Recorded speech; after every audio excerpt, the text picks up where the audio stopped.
is Dr. Bhupinder Singh. I am the board president for FACTS. Thank you for joining our webinar. I see most of you are logged in, and we'll just give extra 1 minute for anyone who's trying to get in this morning, and then we will go ahead and get started.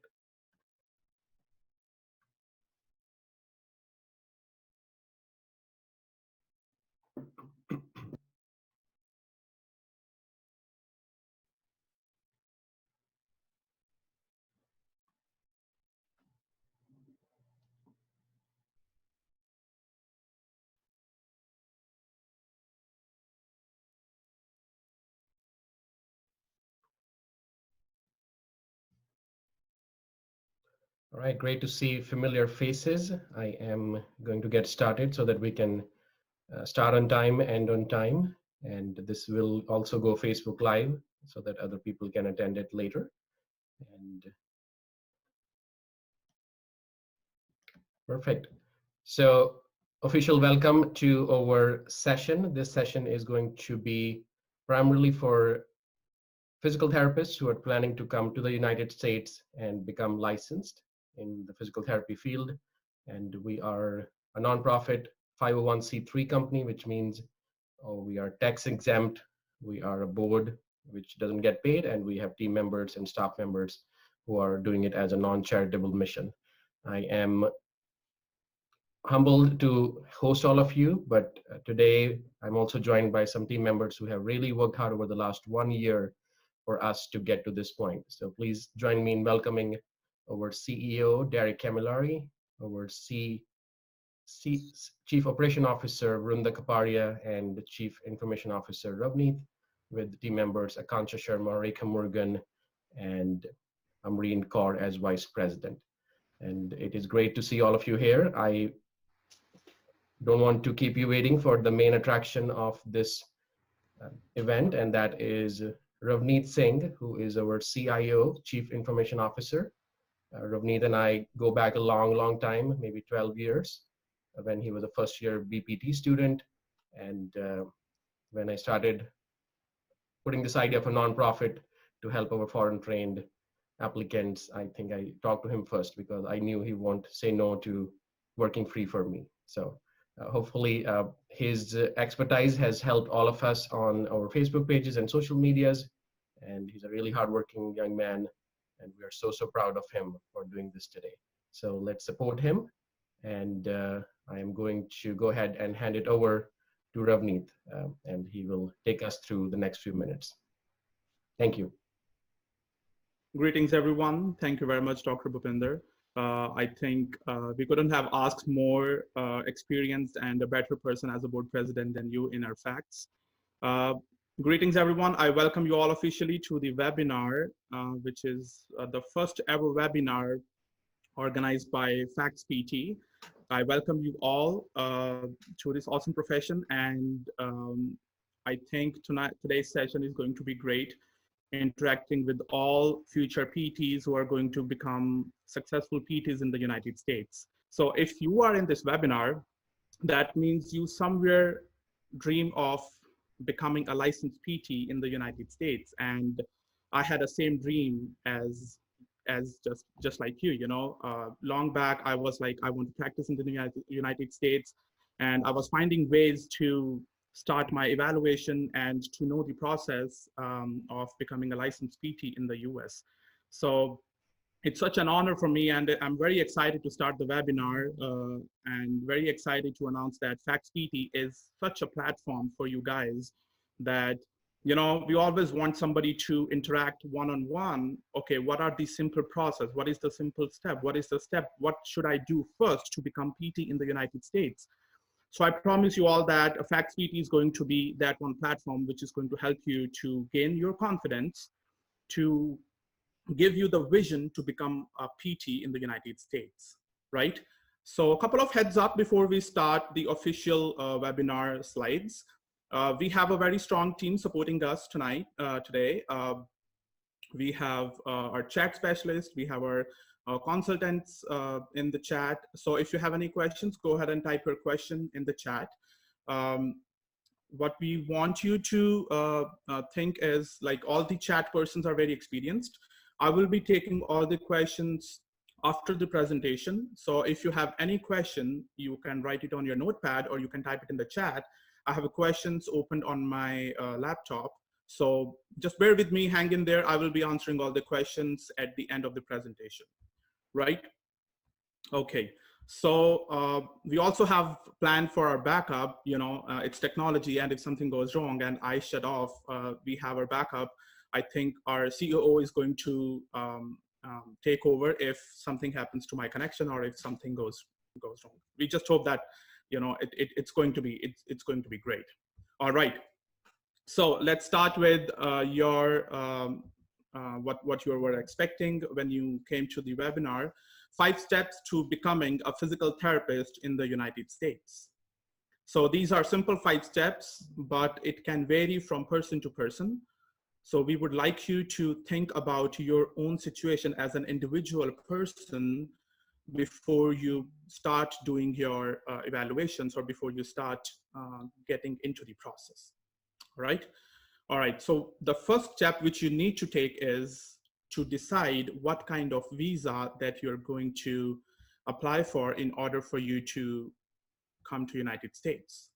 Now, are you going to be on F1 visa, student visa, L1, B1, or B2, travel visa, temporary work visa, permanent work visa? Are you going to get married to a person who has H1B visa already, which means you're going to be a dependent H4 visa?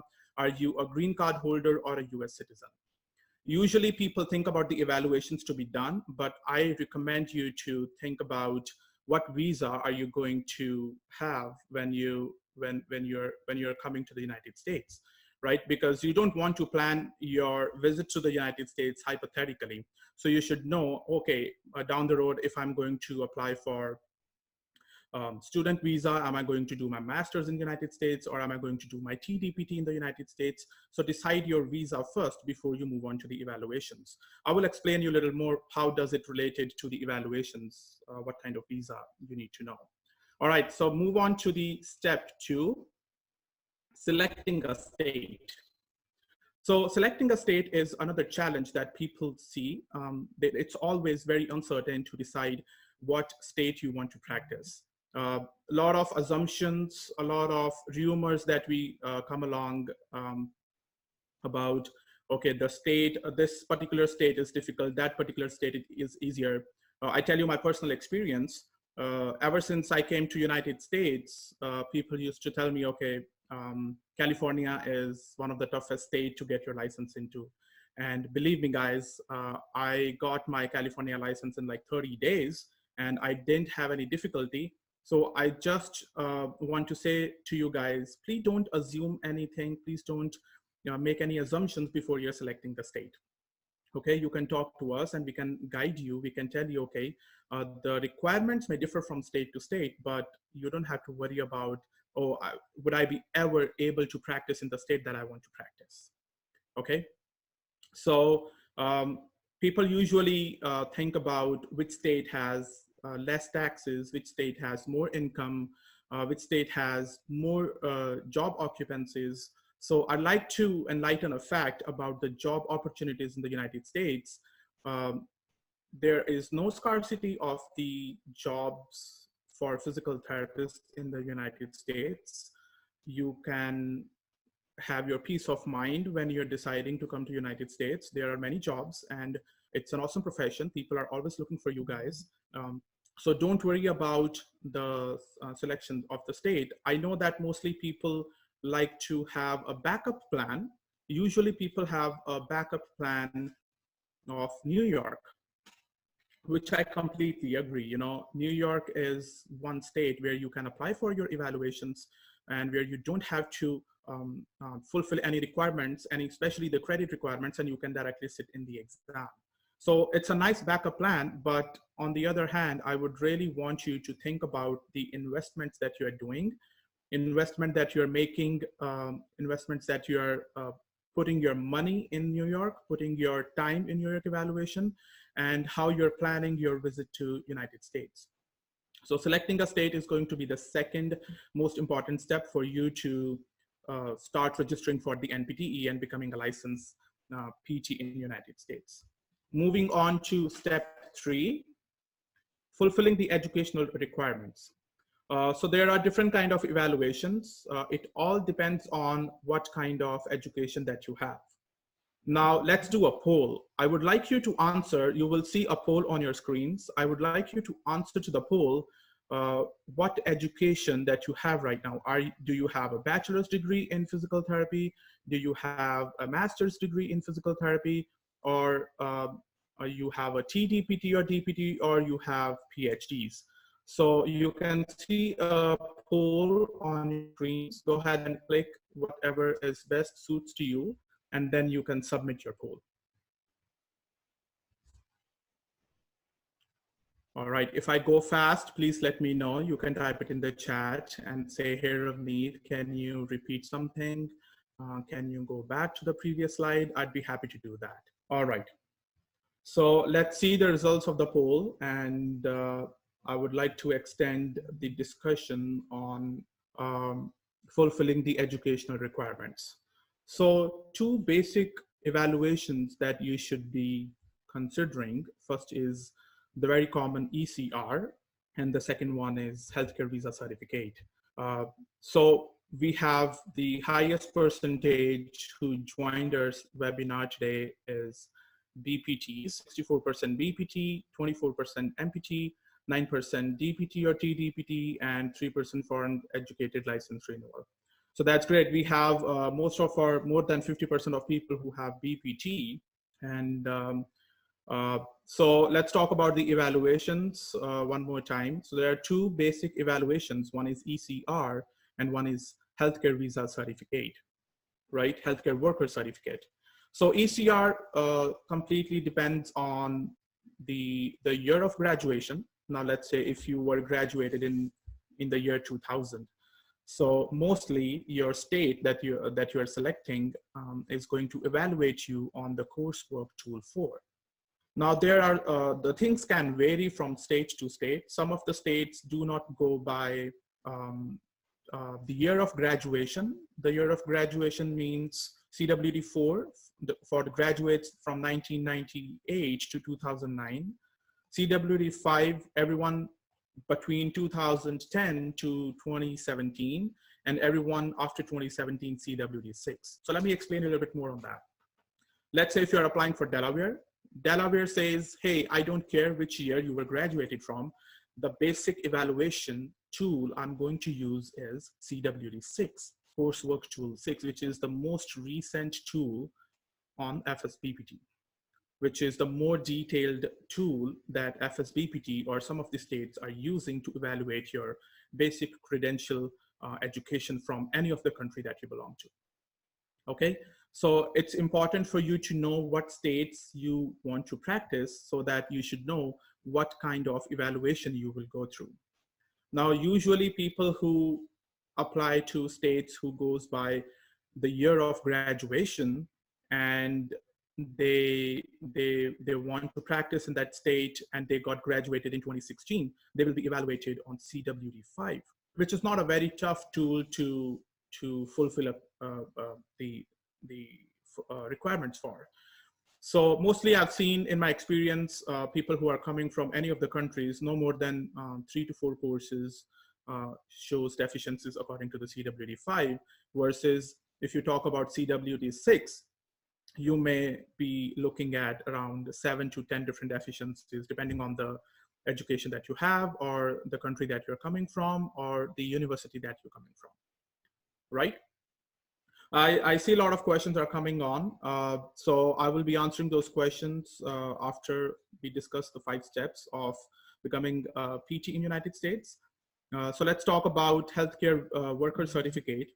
Now, healthcare worker certificate is something which is required for people who wants to come to United States on a specific visa. It could be almost any visa. For example, if you're a student and you want to start practicing on in a clinic on H-1B, you would require healthcare worker certificate.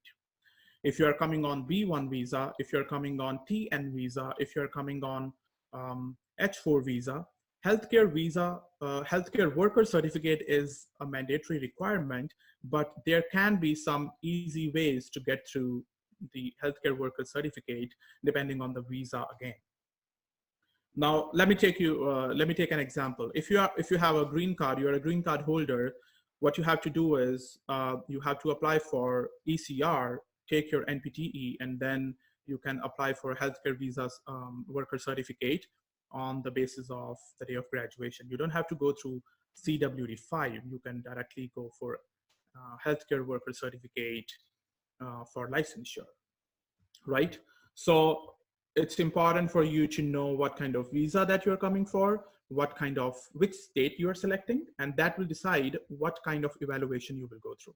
Now you are a graduate and you know what year you were graduated in, you know what tool will be used for you if you're selecting a state which goes by year of graduation, right?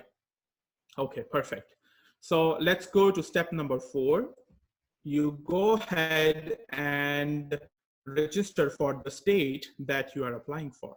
Right now, few things that you should be taking care of while you're registering for the state. First, that you fill out their application form. Most of these states will give you an online application, but if they don't have an online application, you can fill out an offline application and attach your check, which could be a payment of somewhere around $350 to $150 for new application. So you're looking at around $500 for a new application if you're applying for a new state, right? Every state, mostly every state requires English proficiency, which means that they just want to make sure that the PT that we are hiring in our state can speak English, because English is the primary language in the United States. So they want to check if your education was done in English, if you are able to talk, to listen, to write, and to speak English efficiently, so that you don't have any problem to seeing your patients and have any communication gap between the patient, between you and your patient, right? But there are some states who can waive off your TOEFL. But there are some states who does not have any exemptions on the TOEFL, right? The third thing that you definitely need to fill out is SSN or AIN. Now, people who don't live in United States who are attending this webinar from any of the countries, SSN means Social Security number, which is a unique number that is given to you when you have an employment letter, which means that you have a Social Security number and you're able to work, and your taxes will go through the Social Security number. Your paychecks will come through your Social Security number. Now, people who visit on tourist visa or business visa or any other visa who cannot apply for SSN, FSBPT usually provides them AIN number. AIN number means alien identification number. Okay, so don't worry about SSN anymore. FSBPT will most likely give you AIN number for you to get eligible for your NPTE. The fourth requirement that is required for a state is jurisprudence exam. Now, jurisprudence exam means that every state in the United States may have different regulations to see a patient, regulations for patient and PT relationship, regulations for running business, regulations for reporting a crime or abuse or anything. So United States, they expect you to read the jurisprudence material, and some states provides you PDF jurisprudence exam, which is like an open book exam. You can just read the material from the PDF they have provided, fill out the exam, and send it to them. But some states want you to go to the Prometric Center, give your exam. Once you clear the exam, they will issue your license number. The states mostly who requires Prometric examination, they usually let you take your jurisprudence exam after you clear your NPTE, just to be clear. So don't worry about the jurisprudence exam. It's not a challenging exam. What you just have to do is read the material and be very, very conscious when you're answering those questions. So it's not a big challenge. Then you need an evaluation report that the agency that you chose to go through. For example, if you went through an ECR, if you went through any other report, the state would like to see your report in order for them to give you the authority to test letter. Because The evaluation that is done by any of the agency would prove that you have the education equivalent to work as a physical therapist in the United States. So state must require evaluation report, right? Evaluation report can be sent by you or by the evaluation agency. It depends between you and your state's communication. So don't worry about that. I do not believe any of the agency requires extra money for them to send an evaluation report to the state board, right? And one more thing that you require to practice to register for your NPTE is background check. Now, what does background check? Why is it important? They just want to make sure that the person that they are going to give license to is not a criminal, is not, have been caught in any of the fraudulent activities or anyway. They just want to make sure that the person that they're hiring, a healthcare professional that they're hiring, is good by nature, is good by character, has all the ethical values and follow all the regulations that a state requires to do. Background check may require some cost. Usually I'm going to say $30 to $50. Okay. The application form may require somewhere more or less around $500. English proficiency exam, if you're taking your TOEFL, that may require around $190. Social Security or AIN number is free of cost, which is given by FSBPT. Jurisprudence exam is mostly free if it's on paper, but it's going to cost you for Prometric around, I'm gonna say $80, $80 to $90 if you're going for Prometric exam. All right. Evaluation report varies because it depends on the state that you're choosing. It depends on the evaluation agency that you're choosing. So you can make your calculations when you're opening an application in any of the state and see, okay, this is where I'm looking at this much money I should be investing in order for me to get eligibility for the NPTE, right? I hope it makes sense. I understand people who don't live in United States. It may be a little difficult for you guys to understand what is AIN and how do you go through the background check. Just don't worry about it. You can ask us any questions anytime, but you can always email back to your state board, hey, I've never done this before, so please can you provide me the details of doing this process step by step, right? Now, the first step was to select what visa that you're coming on, right? The second step was, okay, this is the state that I'm moving into. I don't know if you're going to keep a backup plan for the state or not. You can apply for many different states, but you will have to get your license in one state before you move on to the next state, right? Step 3 is that you're choosing what kind of evaluation that you want to get done. It depends on the state and it depends on the visa that you selected, okay? The step 4 is registering for the state board. It can be done on FSBPT's website. It can be done on the state board website so that they can communicate with FSBPT and send you the ATT number. The ATT number means authorization to test letter. So once you have ATT letter, you can go ahead and book your Prometric center and go for your exam, okay? Now, the 5th step is the dream that you have been looking, the dream that you have had from so many years, I don't know how many, is to take the NPTE. This is the step where you're going to tell yourself, hey, I crossed the journey of maybe 6 months or 9 months of getting the evaluations done and getting my TOEFL done. And now this is the day that I'm going to take my NPTE and going to fulfill my dream. All right. There are some facts that I would like to share with you guys that for a foreign trained PT, the first time candidates to pass the NPTE is 34% according to 2019 database, which means that every foreign trained PT who come to United States who try to take NPTE, out of 100 people, 34 people are able to clear the exam. Now, if you look at the ratio here, it was 27% in 2018. So it's a good thing that we improved by 7% already in 2019, right? It was 44% in 2016. So we are getting there, guys. The only thing what I want you to focus is not to rush anything for preparation of the NPTE. If you get 6 chances to clear your NPTE, but that's not the point. You should be working hard. You should be working smart to learn for the process of NPTE, and do your homework and get your preparation on the top. Take 3 to 4 months to prepare for your NPTE, do your practice exams and everything that you can do. Just don't take any chance, don't take any of the attempt for granted, and shoot for NPTE whenever you're ready. All right.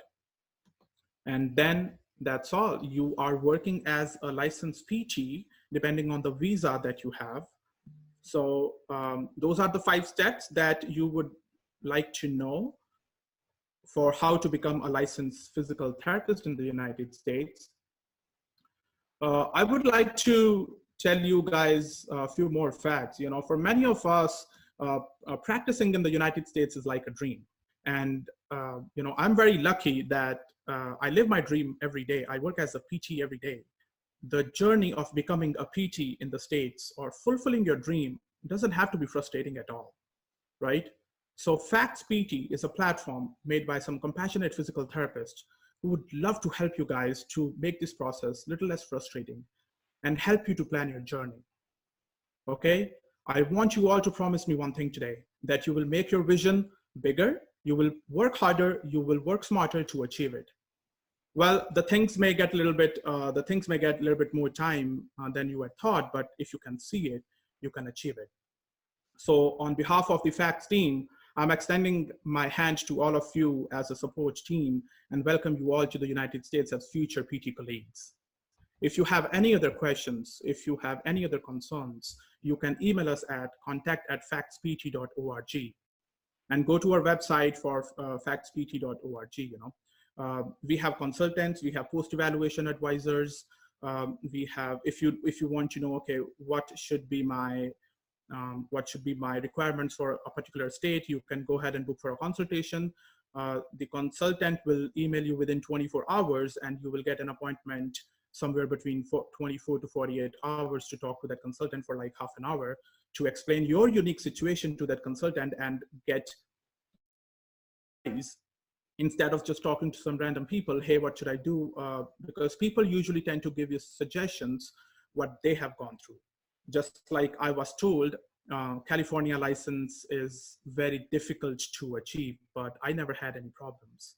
I was told that becoming a PT in the United States is one of the most difficult thing in your life, but it took me time, but I live my dream every day. And today I'm addressing almost more than like 150 people, almost 200 people, and sharing this dream with you guys that if I can do it, you all can do it. Right? So now let's just move on to the questions. I'm going to read questions. I'm not going to disclose anyone's identity. I see a lot of questions coming through. So we'll go to the questions one by one and like to answer your questions while we are sitting here. So the first question that I see is, what is the guarantee that we get the job after we pass the United States? Man, I love this question. This is always an uncertainty because, you're spending so much money, you're spending so much time on the process, and you want to feel stable, and I feel you. Usually people tell me, I thought NPTE is going to be tough, but finding a job is more challenging. But believe me, guys, there is no scarcity of the jobs in the United States, but there is no guarantee that you will get a job. There is no guarantee that you will get a job in your country that you're sitting in, right? So there's a huge need for physical therapists in the United States, okay? It's sometimes little difficult to find a sponsor if you are coming on a specific visa. For foreign trained PTs, it's going to be little more trickier than if you are a national, if you are not a foreign trained PT here. But all of the people that I know, I think I know at least 300 PTs who are practicing in the United States and that I talk to, they have good job. And when they wanted to practice in the United States, they had same questions. I can share my experience with you. Like, people usually share negative experiences, but I'm going to give you a little bit more hope.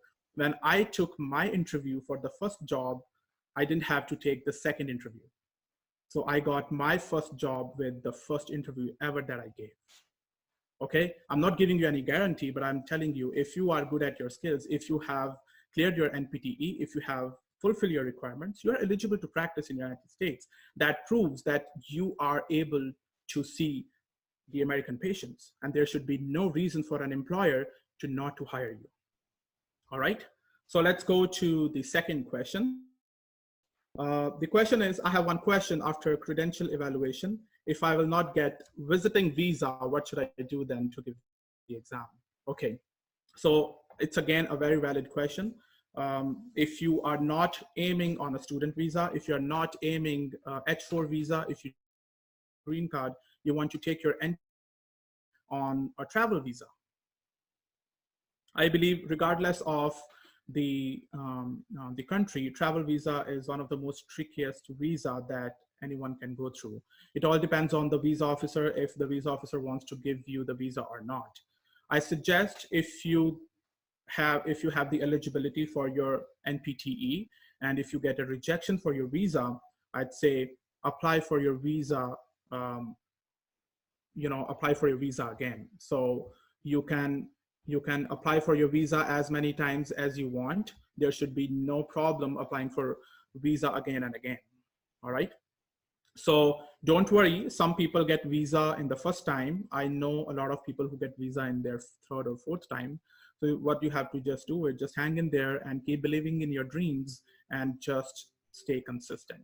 I would like to discuss more on the visa issues, like what other documents should be done. You can discuss with me uh, directly that if there's any additional document can be added in the visa documents or not. All right, so let's go to the next question. The next question is, what about H4 visa? Would I require healthcare worker certificate or not? Well, if you already have EAD, you may not require healthcare worker certificate. But if you do not have an EAD, and if you are applying for your EAD and you want to start practicing in the United States, you will definitely require a healthcare visa certificate. But things can be a little easier for you if you're on H1, H4 visa, not H1. You can try looking for a healthcare visa, healthcare worker certificate for licensure only, because you're not applying to immigration to get a visa on the basis of your evaluations, right? So it can be a little easier for you. All right, how are we going so far? Yeah, you guys can always tell me, Ravneet, you're speaking too fast. You can slow down. So I know sometimes it happens, but yeah, let me know if you want me to repeat anything. I'm looking at the chat continuously. All right, let's move on to the next question. All right. Does New York requires TOEFL? Okay, New York does not require TOEFL. Okay, what you have to do is send your transcripts, and if they ask for TOEFL certificate, you can just tell them, hey, the education that I got from my country is in English. Just call them or email them that the mode of education was writing in English, speaking in English, and listening in English. So I don't think New York would have any issue to allow you to, take your NPTE without TOEFL examination. All right. Next question, do green card need healthcare worker certificate? Well, as we discussed before, you do not require healthcare worker certificate because you already have a EAD. All right, a very interesting question. What is the right time to start credentialing if currently doing MPT? I'm gonna say it's a very flexible answer. Now think about it. If you are aiming for healthcare visa certificate, healthcare worker certificate, I say wait for MPT to finish. But there's no right time to apply for your ECR, because your evaluation credential review is going to allow you to sit for most of the states for the examination. So if you're like, okay, by the time my master's gets done, I want to be eligible for NPTE, you can start your ECR on the basis of your bachelor's degree, get your evaluation done, get your reevaluation done if you have any deficiencies, and I think it's going to take you around 9 months to get everything done, or maybe nine months to 12 months. And by the time you finish your MPTE, you're eligible to to take your NPTE and ready to apply for healthcare worker certificate, right? Okay, let's go to another question. Um, so if you are a green card holder, do you have to go through with ECR? Yes. If you have a green card, you don't have to go through the healthcare worker certificate. You can directly apply for ECR, and on the basis of ECR, once you fulfill the requirements, you can simply sit in the exam and start practicing after you get your license. But make sure that you are fulfilling the state requirements, okay? Evaluation agency requirements and state requirements are two different issues, so you have to fulfill both of them. All right. Uh, let me go with another question. It says, I have ECR report, which is based on CWD5, and if I want to apply for type 1 with the TOEFL, how the process go?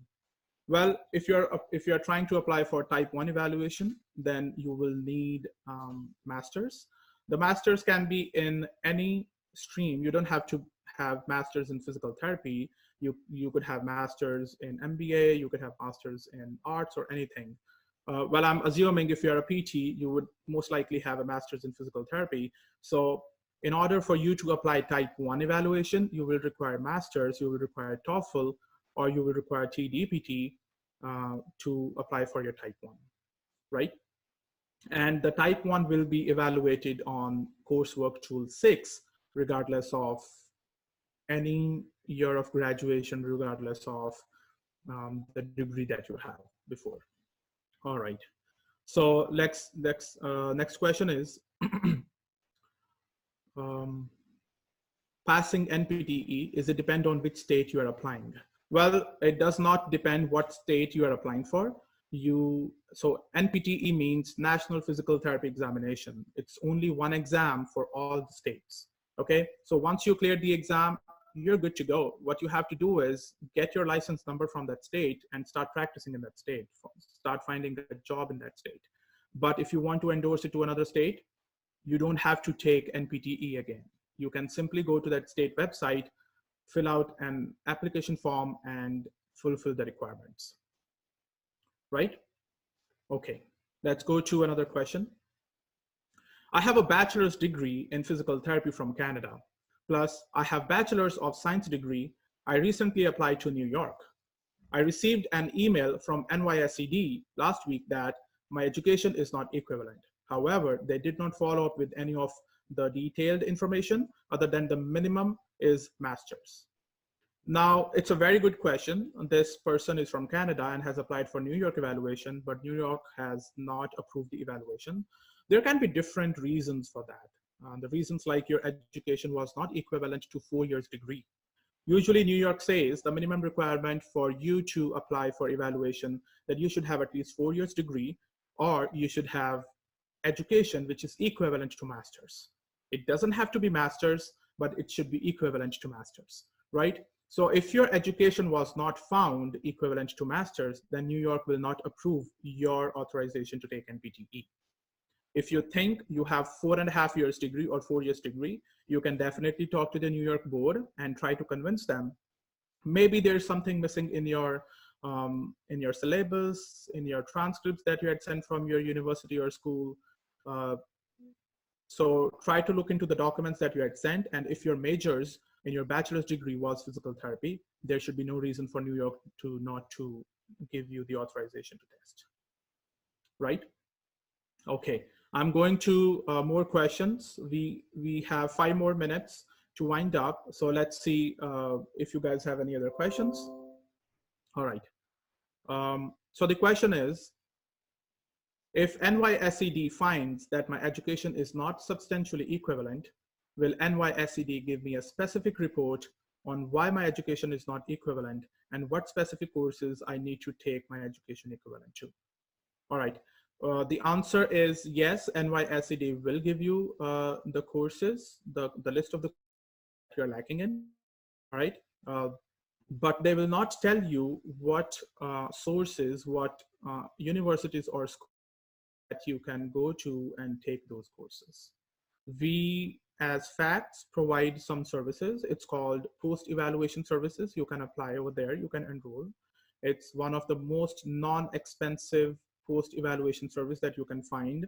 And it usually takes 10 days for a facts lead evaluating officer to send you the report, which tells you, okay, these are the courses that you're lacking in your report, and these are your options.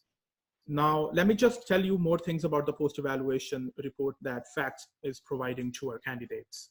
We don't just tell you what universities that you can take your courses from, but we also tell you, okay, this is the link where you need to go to register for the course. This is the cost per unit. This is the person that you need to contact in order for you to take admission in that course. This is the deadline, not exactly the deadline, but we tell you, okay, this course is available in this particular semester. And I can promise you, I can guarantee you, none of the reports can tell you what facts providing you the information with. It takes away all your frustration to find out the cost per credit. It takes away all your frustration and the time that you're going to spend on different websites, on different colleges' website to find out whom to talk to, what links that I need to find out, what is the semester that I'm looking at. So the report that FACTS is providing will give you all the details. Just allow us 10 days to make that report, and we'll give you different options. Hey, if you're not able to take in summer, you can take it in the fall. So these are the first two availabilities of the course that a university is offering.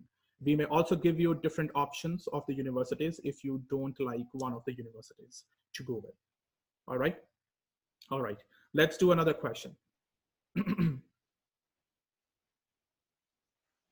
All right. I would like to know about the Washington State.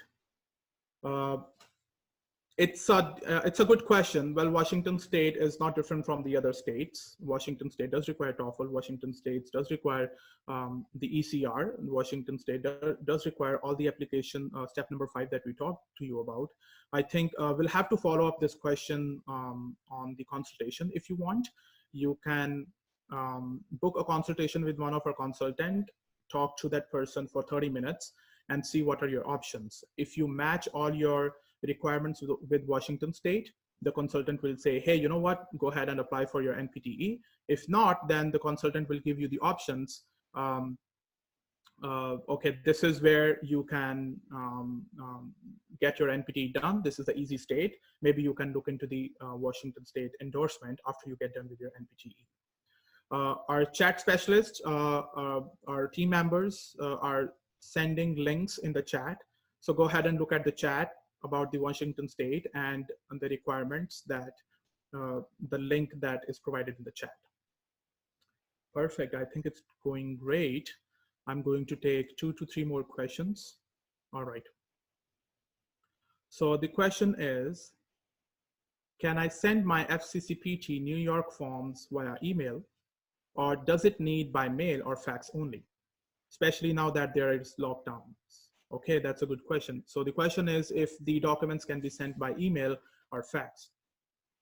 Well, the answer to this question is you can always request the agency that you're working with.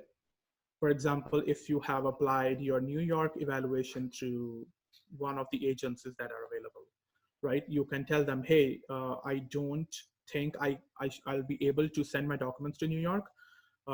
So your agency should be able to send your documents, your evaluation report to the New York directly.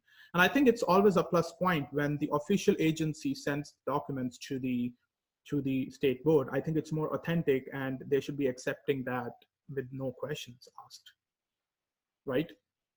Okay, perfect. Let's do 2 more questions. When I say 2 more questions, that does not mean that we are not going to acknowledge the questions that you have sent us. The webinar is limited. We have very limited slot for the webinar. So we want to finish on time, and because we respect your time, we have like many people have joined from many different countries. So we don't know what time zone you're right now. So we don't want to take your time in the webinar. So if your question is unanswered, you can go ahead and type an email on contact@factspt.org so that we have your question. And if you want to directly book a consultation with one of our consultants, please don't hesitate to do that. Okay, you will get a slot within 24 to 48 hours. Perfect. Okay, let's go to another question. Will transferring my license mean I'm starting from scratch? Now, let's say, okay, that's a good question. It's an endorsement question. Let's say you're working in Maryland and Maryland requires CWD5, right? And if you want to endorse your license to California, I'm just taking an example, okay? If you're applying to California, you don't have to start everything from scratch. You already have a CWD5 report with you.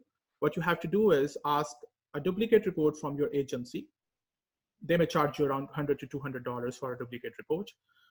Once you have your duplicate report for your California license, then you can go ahead and start an application for California board and fulfill the requirements for California. You don't have to start everything from scratch in terms of evaluation, okay? But if you are endorsing your license from New York to any other state, then yes, you will have to start everything from scratch, which is why I mentioned about the backup plans initially. If you are building a backup plan as New York and eventually you want to practice in maybe Chicago, Kentucky, Iowa, California, or wherever, you know. So make sure that you know if you have applied for New York, once you try to endorse your license anywhere, then you'll have to start the process. But the good news is you can always start two different applications, one with the New York and one with the state that you want to practice with. It's just a matter of time and the money investment that you're making. So make sure that you have made your notes, okay, this much time and money I'm expecting, and you plan your NPTE accordingly. All right. Perfect. So I'm going to take one more question and then we'll wind up. The question is, during filing type 1, do I need to again send all the documents from the university, which I did during the ECR? So the question simply means I already have ECR, Evaluation Credential Review Report, and if I'm applying for type 1 evaluation or healthcare worker certificate, do I have to send the documents again to the agency? The answer is no, because if you are sticking with the same agency, so there are only two agencies who can give you healthcare worker certificate for now. We may have more agencies in future who can provide you healthcare healthcare worker certificates, but for now we only have two agencies. So if you are applying for one of the agency for your ECR and you choose the same agency for your healthcare worker certificate, you do not have to send your transcripts again, but you do want to send the additional documents which requires. For example, when you applied for ECR, it was only you only had a bachelor's degree, or you only had bachelor's and master's degree. But now you have TDPT or PhD, or maybe MBA. So you can send your new transcripts to the agency and open a new application for your healthcare worker certificate. Either it's called visa screening certificate, or if it's type 1 certificate. The only thing you have to do is send your TOEFL scores and send your additional documents that you have taken courses from any of the universities. And then you're good to go, pay your fees and get your type 1 or visa screening in the time given by the agency. Right? So I hope that you guys have got your answers. And again, if your questions were unanswered, you can go ahead and type an email on contact@factspt.org. We'll be happy to help you. The only mission for the Facts is to help foreign trained PTs to get their journey less frustrating to the United States. All right, we are standing with you. We are here. We have a very strong team. We have our board members joined us today with the webinar, and there's a huge team working day and night to support our foreign trained PTs, because as a matter of fact, I myself am a foreign trained PT, and no one can understand the pain, the struggle, the frustration, and the difficulties that you guys are going through more than a foreign trained PT.